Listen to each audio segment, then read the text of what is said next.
AC Milan kedatangan Alessandro Florenzi hari ini. Rossoneri bisa turunkan semua formasi.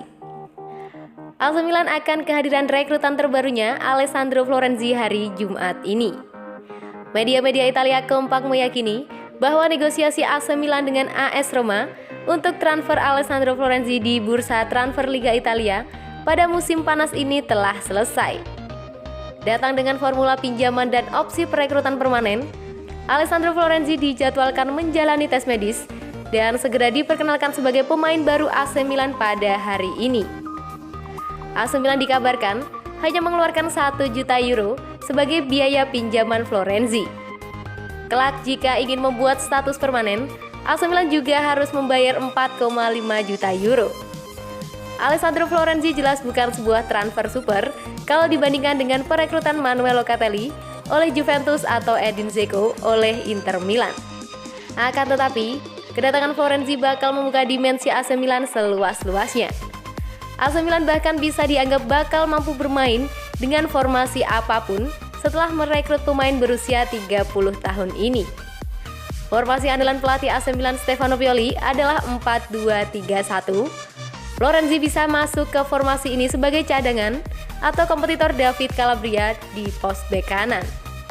Karena kesuburannya dalam hal taktik, Florenzi bisa juga ditempatkan sebagai penyerang sayap kanan pada pola 4-2-3-1. Florenzi sebagai penyerang sayap kanan juga dapat masuk dalam formasi 4-3-3. Dengan formasi itu, Florenzi bahkan mungkin bisa menjadi solusi keseimbangan ofensif-defensif yang lebih baik daripada Alexis Saelemaekers. Ada ide yang lebih gila lagi, walaupun kemungkinannya sangat kecil untuk terjadi. Dengan AC Milan belum juga mendatangkan pemain nomor 10 yang mantap, jangan-jangan Florenzi diplot untuk menempati posisi di belakang striker dalam formasi 4-2-3-1. Di masa mudanya dulu, Florenzi memang pernah melakoni posisi gelandang serang, dengan dia dianggap sebagai penerus Francesco Totti di AS Roma. Belakangan ini, ide AC Milan bermain dengan formasi 4-4-2 juga semakin menguat. Dalam uji coba pramusim terakhir, sebelum Liga Italia 2021-2022, Stefano Pioli menjajal formasi ini saat melawan Panathinaikos. Formasi 4-4-2 menjadi pilihan karena ada duet striker Oliver Giroud dan Zlatan Ibrahimovic, ditambah belum adanya pemain nomor 10. Kalau memakai formasi 4-4-2, Florenzi dengan mudah bisa dipasang di depan Calabria untuk mengamankan sisi kanan pemain AC Milan. Alessandro Florenzi juga pas untuk AC Milan kalau menjadi formasi 3-5-2. Dia bisa menjadi sayap kanan yang lebih ofensif daripada Calabria untuk menandingi gebrekan Theo Hernandez di sebelah kiri. Milanisti sepertinya bisa merasakan optimistis dengan transfer Florenzi. Memang tidak spektakuler, tetapi transfer ini berpotensi solid karena biayanya murah dan memberikan fleksibilitas yang lebih banyak kepada taktik AC Milan. Timo Bakayoko dan AC Milan segera jalin kerja sama lagi. Timo Bakayoko semakin dekat untuk kembali berseragam AC Milan. Bahkan, agen sang pemain sudah melangsungkan pertemuan dengan Rossoneri. Bakayoko sudah tidak asing lagi bagi AC Milan. Pemain yang beroperasi sebagai gelandang bertahan itu pernah memperkuat Diavolo di musim pemain Prancis untuk merebut di Milan selama musim 2018-2019.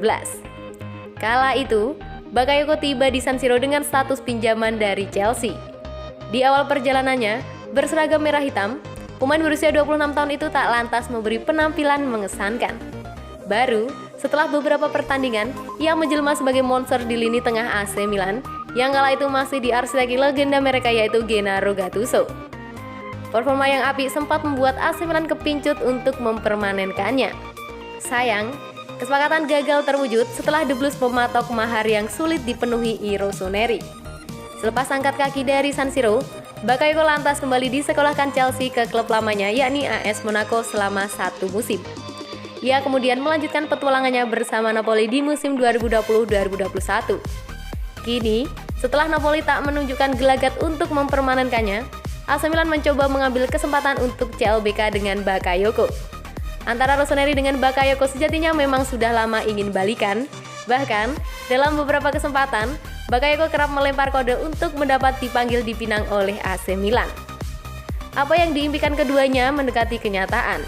Laporan dari Milan News membocorkan jika agen Bakayoko sudah berada di Casa Milan untuk melangsungkan pertemuan dengan manajemen Rossoneri yang dikepalai oleh Paolo Maldini.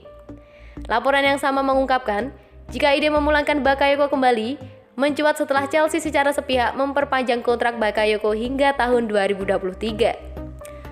Padahal sejatinya kontrak pemain asal Prancis itu akan berakhir pada Juni 2022. Selain itu, pakar transfer Italia Gianluca juga menyampaikan jika reuni Bakayoko bersama AC Milan hanya tinggal menunggu restu dari Chelsea. Kontrak untuk kembalinya Bakayoko ke Milan terus berlanjut. Gelandang Prancis itu bisa segera kembali ke Rossoneri dari Chelsea. Sore hari ini, ada pertemuan baru di Casa Milan antara Marco dan juga Marco Branca dari First, sebuah agensi yang mengurusi kepentingan sang gelandang di Italia, dan manajemen Rossoneri yang diwakili oleh sosok Paolo Maldini dan Federic Massara. Pertemuan kedua belah pihak berakhir positif menjelang kembalinya pemain kelahiran 1994 ke Milan. Sekarang, hanya kesepakatan akhir dengan Chelsea yang hilang untuk menyelesaikan transfer baru Bakayoko ke Italia. Rumus yang dibicarakan dengan The Blues adalah rumus pinjaman dengan hak penebusan. Cari penyerang lagi, AC Milan siap pulangkan talenta terlupa Italia. Manuver AC Milan di bursa transfer rupanya masih belum akan berhenti. Setelah resmi mendatangkan 6 pemain baru, Rossoneri masih ingin memperdalam kualitas skuad mereka. Nama Pietro Pellegrini jadi yang terbaru dikaitkan dengan armada asuhan Stefano Pioli. Wonderkid yang pernah populer pada medio 2018 lalu, kini berniat Milan datangkan sebagai penambah opsi lini serang mereka yang baru kedatangan Oliver Giroud. Pellegrini saat ini masih terikat kontrak dengan AS Monaco, namun durasinya hanya bertahan sampai Juni 2022 mendatang. Artinya, jika Demones Gasquez tidak melepas penyerang 20 tahun itu dengan segera, maka ia bisa pergi dengan cuma-cuma di akhir musim ini. Usaha Milan untuk mendapatkan servis Pellegrini bisa dibilang bukan hanya isapan jempol belaka. Jurnalis bekan asal Italia Fabrizio Romano bersama Santi Auna sudah menginfokan jika Il Diavolo Rosso sudah menjalin kontak dengan perwakilan sang youngster. Hubungan antara Milan dan Monaco sendiri baru diperbaharui belum lama ini. Kedua klub sempat duduk dalam satu meja untuk membahas transfer Fode Ballo-Touré, fullback kiri internasional Senegal kelahiran Prancis. Ballo-Touré didatangkan sebagai aksi antisipasi Milan apabila harus melepas Theo Hernandez. Berkat penampilan moncernya musim lalu, ia dikaitkan dengan berita kepindahan menuju Paris Saint-Germain.